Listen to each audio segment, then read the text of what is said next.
Hello viewers, আসসালামু আলাইকুম। আমি তানিয়া। আপনারা সবাই কেমন আছেন? আজকে আমি আপনাদের তৈরি করে দেখাবো চিকেন শিক কাবাব। অনেকে আবার এটাকে বিহারি কাবাবও বলে থাকে। অসম্ভব মজাদার কাবাবের এই রেসিপিটা আপনাদের সাথে আমি শেয়ার করব। এই কাবাবটি আপনারা রুটি, পরোটা, নানের সাথে পরিবেশন করতে পারেন। চাইলে পোলাও, বিরিয়ানির সাথেও সাইড ডিশ হিসেবে পরিবেশন করতে পারবেন। এই রোজার ইফতারি হিসেবেও তৈরি করতে পারবেন। আশা করছি রেসিপিটা আপনাদের কাছে ভালো লাগবে।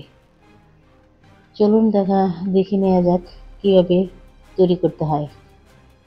আমি একটা বাটিতে একটা ব্রয়লার মুরগির পুরো ব্রেস্টের মাংসটা নিয়ে নিয়েছি। 500-600 গ্রামের মতো ওজন হবে। আমি মাংসটা কেটে নিয়েছিলাম আগেই।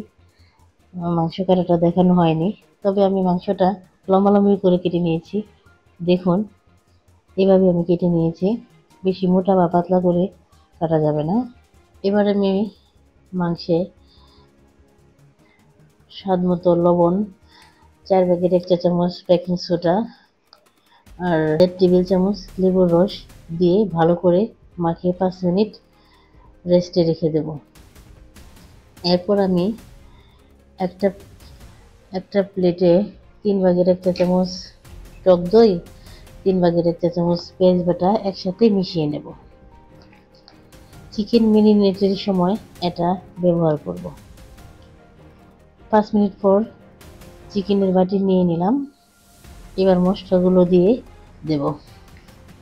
প্রথমে দেব আদা বাটা 1 চা চামচ, রসুন বাটা 1 চা চামচ, মরিচের গুঁড়া 1 চা চামচ, জিরার গুঁড়া 2 চা চামচ, গরম মশলার গুঁড়া 2 চা চামচ, আরও দেব টক দই ও পেঁয়াজ বাটা মিশানো পেস্ট।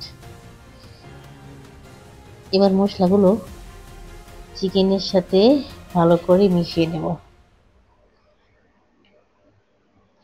ভালো করে মিশানো হয়ে গেছে। এবার আমি মাংসটা 2 ঘন্টা ম্যারিনেট করে রাখবো।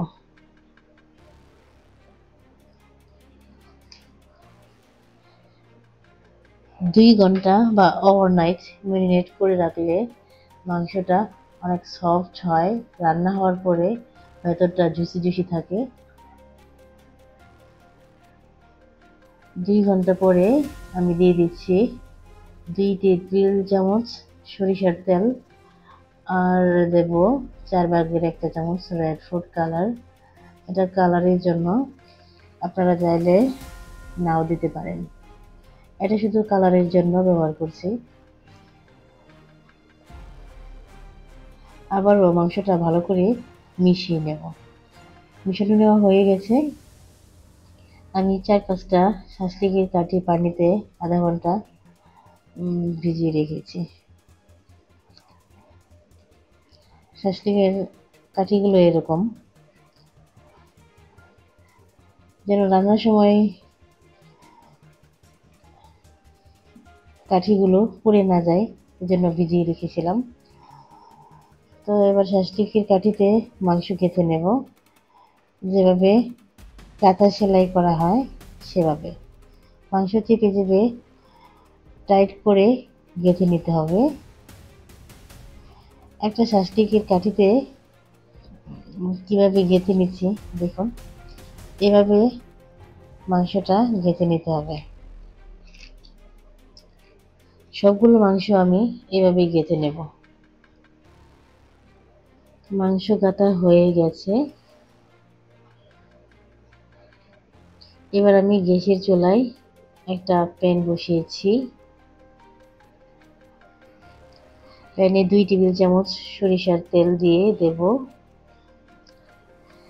তেল গরম হলে মাংসের শাঁসলিকগুলো দিয়ে দেব।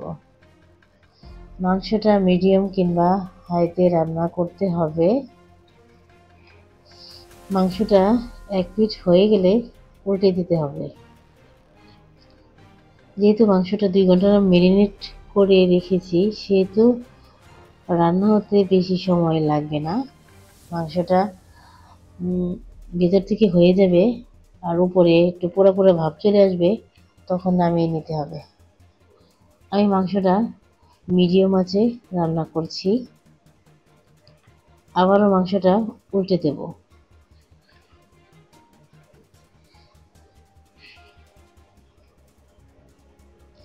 এখন মাংসটা একটু একটু পোড়া ভাব চলে আসছে। কিছুক্ষণ পরে আরেকটু উল্টে পাল্টে রান্না করে নেব।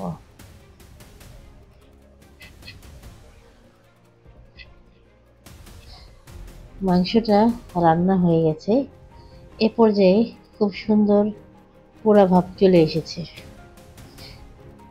এবার এক এক করে নামিয়ে নেব। হয়ে গেছে আমার গ্যাসের চুলায় খুব সুস্বাদু ও মজাদার শিক কাবাব রেসিপি।